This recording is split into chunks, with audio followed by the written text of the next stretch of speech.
Welcome back into Sons of the Shoe. Spencer German with you. No Nick Wilson this week. Again, like, follow, subscribe to the show wherever you get your podcasts. Spotify, Apple Podcasts, Odyssey app, Apple Podcasts. I'll keep saying Apple Podcasts because we want you to go to Apple Podcasts. Anyway, ESPN released, I don't know if it was this earlier this week or the week before, but they, according to ESPN's Football Power Index, they released a ranking or the percentages, the numbers on which teams have the best chance to go undefeated in the regular season coming up this fall. I pulled some of the ones near the top of this list. First of all, I'll tell you off the bat here, Ohio State came in fourth overall with a 7.5% chance to go undefeated. Just behind them is Penn State, another Big Ten team, at 7.1%, which, let's be honest, none of us trust James Franklin to actually lead Penn State to an undefeated season, although Ohio State's not on their record this year or on their schedule this year. So maybe that helps the cause in I know they are on the schedule. I apologize. They are on the schedule this year. I forgot. I was thinking of future years where they're not protecting that one, but they are on the schedule this year.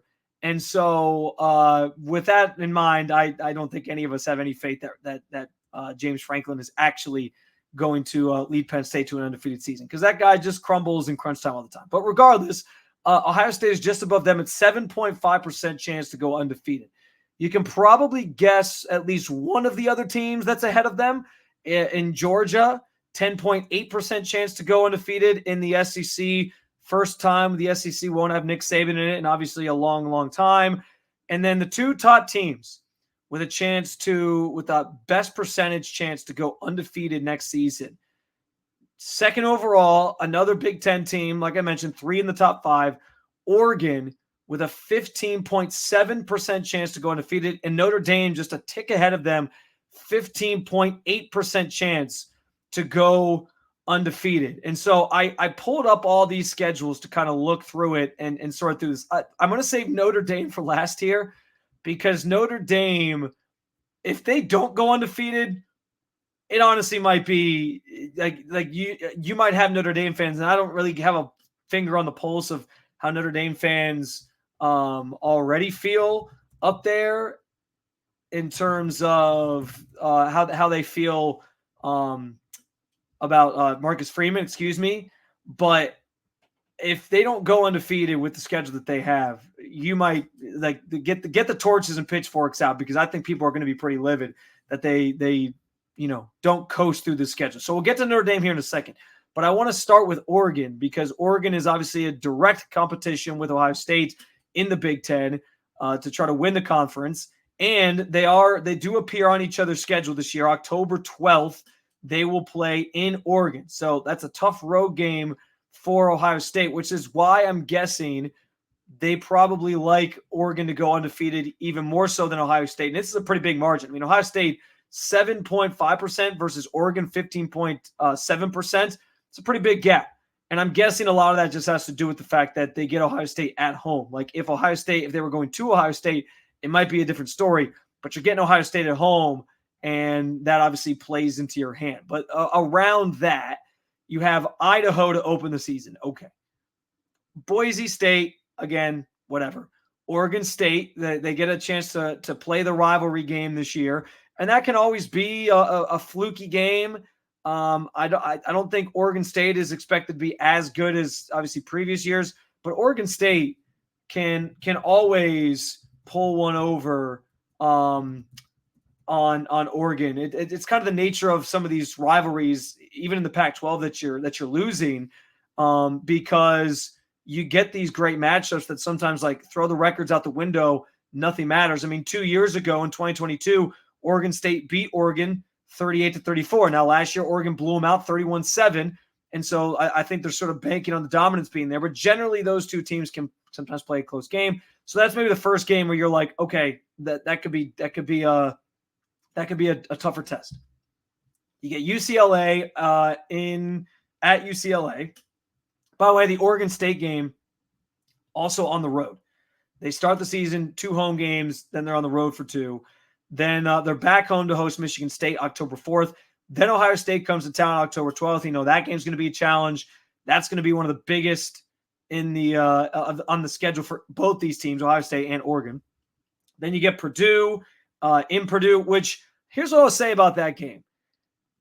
We know because Ohio State plays Purdue every so often, or whatever the rotation of games used to be, right? Purdue can sometimes be a house of horrors. It was for Urban. He always seemed to struggle there. They had that one loss the 1 year there, and like the big upset loss, and you just never know what's going to happen there. And I understand, like, Oregon's this high octane offensive team. They're generally going to be able to. I think they're going to handle their own in the Big Ten. They're going to be okay. But first time going to Purdue, you never know. You never know. But beyond that, it's Illinois, it's Michigan, who I think is still going to be a good team, but I think everyone's anticipating some drop off there, and that also is in Michigan, so that's a pretty tough draw as well. Maryland, Wisconsin, Washington, again, Washington, the runner up as national champs, likely expecting a drop off there, and that game's also in Eugene. So again, they're kind of getting the nod there. In comparison to Ohio State has Akron, Western Michigan, Marshall. You guys are probably very familiar with the schedule already. At Michigan State for their first Big Ten game. Then they host Iowa, which Iowa, if I'd be interested, I'm guessing Iowa being on the schedule is one of the biggest differences between these two schedules in general. I understand Iowa is Iowa, and they never have a high octane offense that can keep up with a team like Oregon. But that defense always keeps them in games, and I think that's one of the biggest differences in Ohio State's schedule that's probably making their FPI index to their football power index to go undefeated a little bit tougher of a run, because Iowa that defense travels very well, and they're a pretty good team because they lurk. They stay in games somehow, and then they sometimes can just get you. But at Ohio Stadium, I'm not as worried about it, but still, I'm guessing that's one of the biggest differences. Also, Nebraska, who obviously Nebraska is a team that is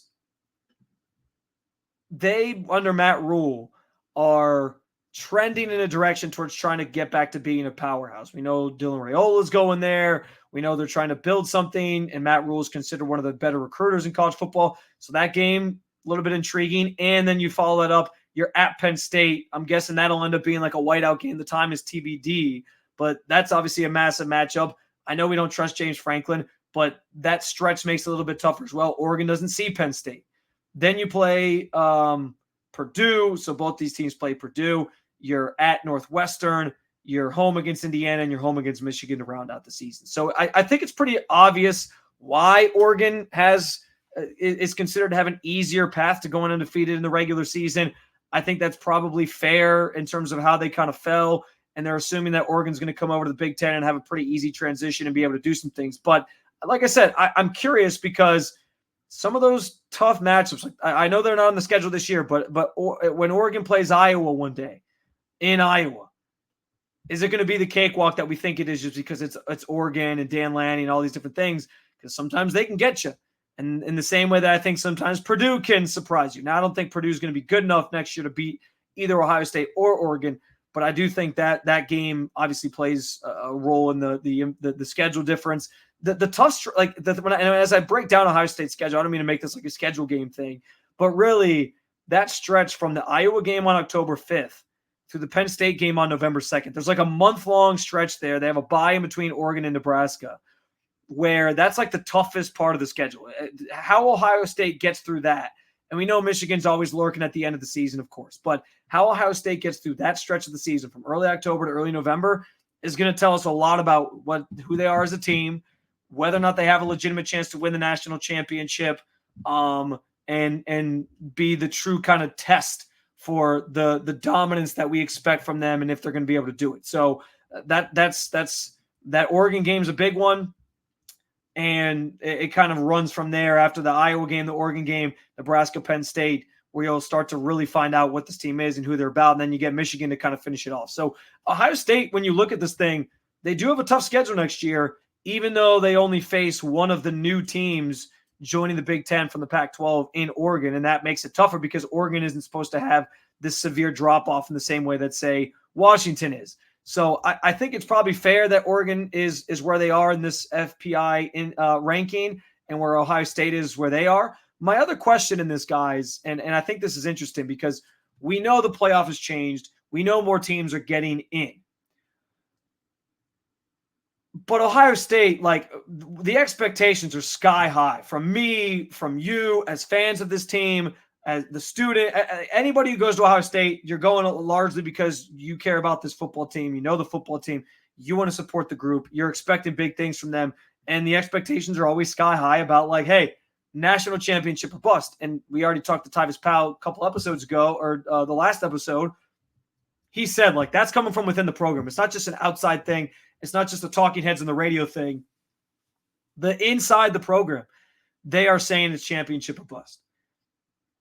So given what the expectations are at a program that is Ohio State and with the stature that they have, I'm just curious, like, are we still going to hold Ohio State to a standard where they have to be undefeated, or will we be willing to accept even one loss on the resume? Like, if they lose to Oregon in that game on October 12th, will we be able to accept that? Or will it be sky is falling, fire Ryan Day, he gets no chance at redemption because, like even though you could beat Michigan later in the year, and even though you could maybe see Oregon again in the Big Ten championship game and get a chance to maybe beat them, like, is the goal still go undefeated and win a national championship? Or will we be able to be more accepting of a blemish or two on your resume throughout the season? I am of the belief that and this is part of the dilemma, right? In changing the format that people don't like.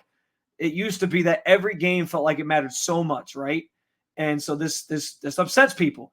And I've always been for expansion. I always thought 8 teams was enough. They're going to 12, and there's talk about going to 14 or whatever the hell it is at some point in the near future. Maybe it's 16, I think it is. So, yeah, 14 wouldn't make sense mathematically. So 16, at some point that could be coming. Fine. They want to get more college football. They want to get more money. At the end of the day, that's what it's always going to come down to. But as they move to this format and it becomes a thing, I understand why people are upset that the games maybe feel like they mean a little bit less. I do think, though, that because of that, we should be more accepting of like, okay, Ohio State loses a game. That's okay. It's not the end of the world. I can look past that because they get a chance to kind of redeem themselves that very next week against Nebraska and then Penn State and kind of right the ship. And I would hope that Ohio State fans aren't so blind to the fact that the last year they won the national championship in 2015, it was on a year where they started the season with an early loss, that loss to Virginia Tech, and people thought they were just out of the conversation totally. And then they go on the magical run at the end of the year. Cardinal Jones takes over. They beat Alabama. They beat Oregon, ironically enough, and they go and they win the championship. And it's like, oh, okay. So who they were then isn't who they are now. The beauty of Ohio State's schedule this year is that you have like 4 games to kind of get yourself settled before you get into like your real first test against Iowa in early October, and then the Oregon game follows. So hopefully by then they kind of have their identity sorted out. But I do think looking back on that 2014 season, ended with the championship, and understanding, okay, they lost the game that year and went on to win a championship. And that was in the 14 playoff system when you had to get just picked by a committee to get in. Now, Ohio State, as long as they don't completely fall apart, like they're likely destined to make the college football playoff in some capacity. Okay, I can live with a loss and accept that, knowing that there's going to be a shot at potential redemption against Oregon down the line, or in the playoff, maybe you guys they'll meet up and they'll get a chance to play again and settle it that way en route to a national championship. I know that's how I'm going to feel, but how are you going to handle that? Because I do think there's a lot of fans that are still going to be like, my team has to go undefeated. I want greatness. You know, Michigan went undefeated at their national championship, even though it was a different era. And understanding that this is part of the reason why people aren't as happy with this model, because it takes some meaning out of every regular season game. I would hope that at least means people are more accepting and understanding the idea that, hey, Ohio State might lose one along the way, but they still got a shot at a national championship because of it, because the field's expanded and because they might see that team that they lost to down the line again in a Big Ten title game or elsewhere if both those teams were to make the playoffs. So the pressure is on Ryan Day, yes, but there's a little bit reduced pressure in terms of trying to accomplish what you have to do or what you're setting out to do and what his expectation is to do. When we talk about the expectations for Ohio State, we say beat Michigan, national championship, right? Those are the two big ones. So the path to get there is less important to me. If that means they lose along the way and they still get there, I'm okay with that. But being part of a program and being around a program and a fan of a program where so many people, the expectation's always been win at all costs, go undefeated, and the rest will kind of take care of itself. Are you going to be as accepting of a blemish or a potential blemish on Ohio State's resume? Let's take another break, and you can respond to that question at Spencito_ or on X or in the comment section at the 92 Through the Fan YouTube channel. When we get back, I told you I was going to talk about Notre Dame's strength of schedule. Are there chances to go undefeated? We'll get to that when we come back. But also, guys, amateurism is officially gone in college sports, and I think Ohio State is pretty well suited to handle it. We'll talk about that coming up as well. But first, here's a quick word from our sponsors.